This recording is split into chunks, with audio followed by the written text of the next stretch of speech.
yeah, I remember seeing that movie 1984. You want to use the rats thing? And you want me to come up with a way to say that's not torture?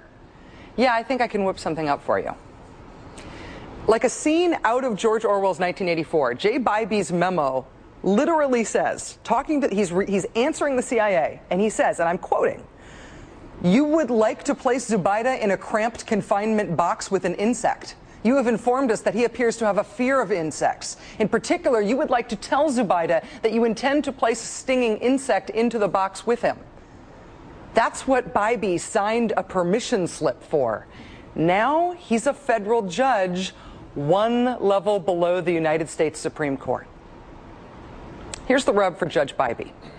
Federal judges have something in common with presidents and governors in this country. If their actions are deemed to rise to the level of high crimes and misdemeanors, they can be impeached by the legislative branch.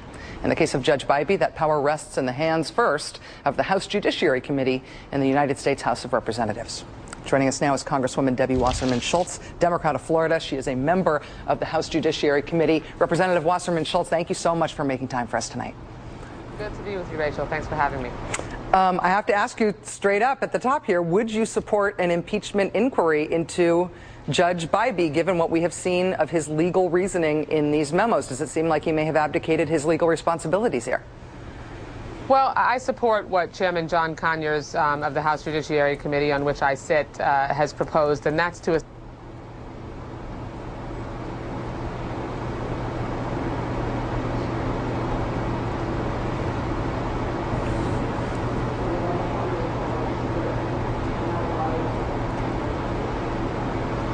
pleased to see President Obama release the memos to clearly indicate to the world that the United States does not sanction torture, even if a previous administration did, and to make sure that we shine a light, a very bright light, on what practices we do not condone and that we deem unacceptable.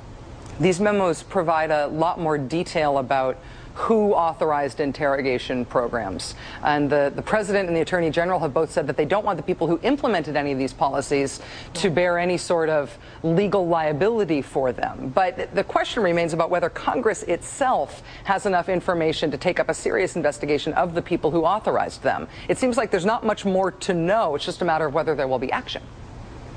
Well, I think there's plenty of evidence for us to examine and review, and I think that the approach that the leadership and Chairman Conyers and our judiciary members would like to take is one that takes the partisanship out of the process, because really these are very serious accusations. The steps that the Bush administration Justice Department officials took are extremely serious, and I think we can't have the tenor of partisanship at all.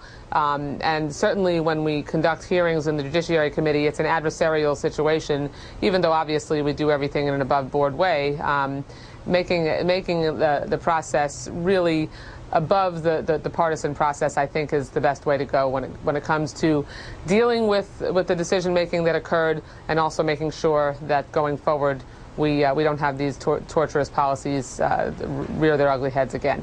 Of course, there's always the worry that if it comes down to everybody else having the opportunity to move forward on these and nobody does, and you're there in the House Judiciary Committee and you didn't want to be the ones to move it forward, but nobody else is moving forward on it, ultimately there's a statute of limitations on all of these things. And ultimately somebody's going to have to decide that they're not going to let it fall through the cracks, right?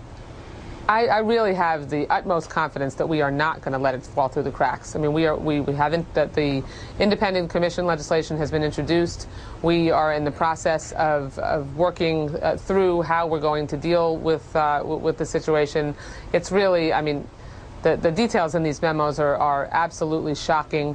And, you know, look, I mean, one thing I think we have to make clear, Rachel, is that nobody feels sorry for these terrorists and for these detainees. I mean, these were heinous, horrendous, horrible people that no one is shedding tears for. But the bottom line is that we are risking the safety of our detainees by other countries, of our military, of our military who are in other countries, by subjecting the detainees that we hold to torturous measures, and quite frankly, we're being hypocritical if we vocally support human rights but then abandon human rights practices when we have detainees from other countries. That's the thing about rights, is that it doesn't matter if it's bad people or good people. You're relieved of the responsibility of making that determination. It might be inconvenient, but it might be inconvenient, but we still have to make sure that we're consistent. I have a totally unrelated question for you now, because you're in the 20th District in South Florida, and so I have to ask your reaction today to President Obama's call for a new beginning in relations between the United States and Cuba. What did you think about that? Well, I think that President Obama has taken some initial tentative steps and extended the hand of diplomacy to Cuba. That has been attempted numerous times by other presidents, and the ball is really in the Castro regime's court. That they have said many times before that they are willing to sit down and talk. And look, the bottom line is talk is cheap, and it is time for the Castro regime to recognize political parties, to release their political prisoners, to stop charging a 30% tax on the remittances that Cuban Americans send over to their families, which is the second highest source of income, Rachel, for the Castro regime of any other source of income. So, it's time. President Obama has taken an initial step. Let's see what the Castro regime does, because you want to talk about human rights abuses. This is a government, a dictatorship, that commits some of the most heinous, horrendous human rights abuses in the world. Do you think that he should have made changes on those kinds of things that you're talking about now a predicate for having further talks, or do you think further talks are an appropriate way to start, with changing those things being the goal? Well, I would have preferred, and mine and a number of other members' suggestion to the president was, rather than roll back the remittances completely and allow unlimited remittances, I would have just doubled them, and also insisted, as he did, and I was very pleased to see that he that pushed the Castro regime to roll back the usury that they charge on those remittances. But let's see what happens. We do need to use diplomacy and give it another shot and put the ball in the Castro regime's court and see what happens. But I'm fearful and concerned that what they're going to do is simply try to lull the world, like they always have, into this false sense of security. That there are too many people that romanticize the Castro regime and the Castro brothers. They arrest 12-year-olds for deciding not to join the Communist Party.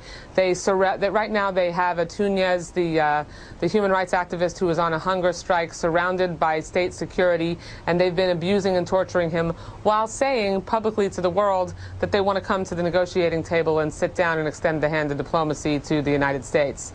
You can't be doing both things. You have to walk the walk while you're talking the talk. And I'm hopeful. I know the Cuban American community in South Florida and across this country is hopeful that we will finally see some steps taken by the Castro regime, and eventually have the sanctions be able to be lifted, because we will eventually see a free Cuba. But we've got a long way to go. Congresswoman Debbie Wasserman Schultz, thank you so much for taking time with us on a Friday. Have a great weekend. Thank you. Great to be with you. You too.